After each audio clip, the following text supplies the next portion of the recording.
പൊന്നാരച്ചങ്കുളം എന്തൊക്കെയാ വർത്തമാനങ്ങൾ എല്ലാവർക്കും സ്വന്തന്നല്ലേ. അപ്പൊ വയ്യാട്ടോ പനി വരുന്നുണ്ടോ എന്നൊരു സംശയമുണ്ട്. കാരണം എന്താ വെച്ചാൽ ഇന്നലെ വൈകുന്നേരം ഇതേമാതിരി ഇങ്ങനെ വർത്തമാനം പറഞ്ഞിരിക്കാണ്ടായിരുന്നു ഞാനും ചെക്കന്മാരൊക്കെ പാടെ കൂടിയിട്ടേ. അപ്പൊ നോക്കുമ്പോ ശരി സിനിമക്ക് പോവല്ലേ എന്നായി. ആ ശരി ഞാനും ഓക്കെ പറഞ്ഞു. പോയിന്നല്ല നമ്മളെ സ്വർണ്ണൂർക്കേ. അപ്പൊ പോയിന്നല്ല സിനിമ ഏതാ വെച്ചാൽ നമ്മളെ മാർക്കോ സിനിമയാണ്. അപ്പൊ പടച്ചാലും പോരാ പിടുത്തം പൊട്ട സിനിമ കേട്ടോ.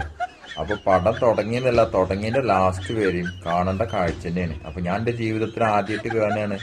അപ്പൊ സത്യം പറയാന്ന് വെച്ചാൽ മൊത്തത്തിൽ കാണാൻ വേണ്ടി പറ്റിയില്ല. കാരണം വെച്ചാല് ഞാൻ തലേമ്പ് കൂടെ മുണ്ടൂരിയിട്ട് കുഴച്ചിട്ട് ഒരു മുക്കിൽ പോയിരുന്നു കേട്ടോ. അപ്പൊ പിടുത്തം വിട്ട പടം. അപ്പൊ ഞാൻ എന്റെ ജീവിതത്തിൽ ഇങ്ങനെ ഒരു പടം ആദ്യമായിട്ട് കാണുക. മലയാളത്തില് ഇംഗ്ലീഷിലൊക്കെ കണ്ടിട്ടുണ്ട് കേട്ടോ. പക്ഷെ കാണാത്തവരുണ്ട് ചെന്ന് പോയി കണ്ടോളൂ കേട്ടോ. അടിപൊളി പടാണ്. കുട്ടികളെ മക്കളൊന്നും കൊണ്ടുപോകാൻ നിൽക്കണ്ട കേട്ടോ. കുട്ടികളൊന്നും കയറ്റൂല. അപ്പൊ എന്തായാലും കുട്ടികൾക്ക് കാണാൻ പറ്റിയ പടമല്ല അത്. എന്നാ ശരി എന്നാല് അടിപൊളി പടാണത്. എന്നാ ശരി ഓക്കെ പിന്നെ കാണുന്നുണ്ട്. ഇനിയിപ്പോ വൈകുന്നേരം ആശുപത്രിക്ക് ഒന്ന് പോണച്ചിട്ടാണ്. ചെറുതായിട്ട് പനിക്കുണ്ടോന്നൊരു സംശയമുണ്ട്. ശരി എന്നാ പിന്നെ കാണുന്നുണ്ട്.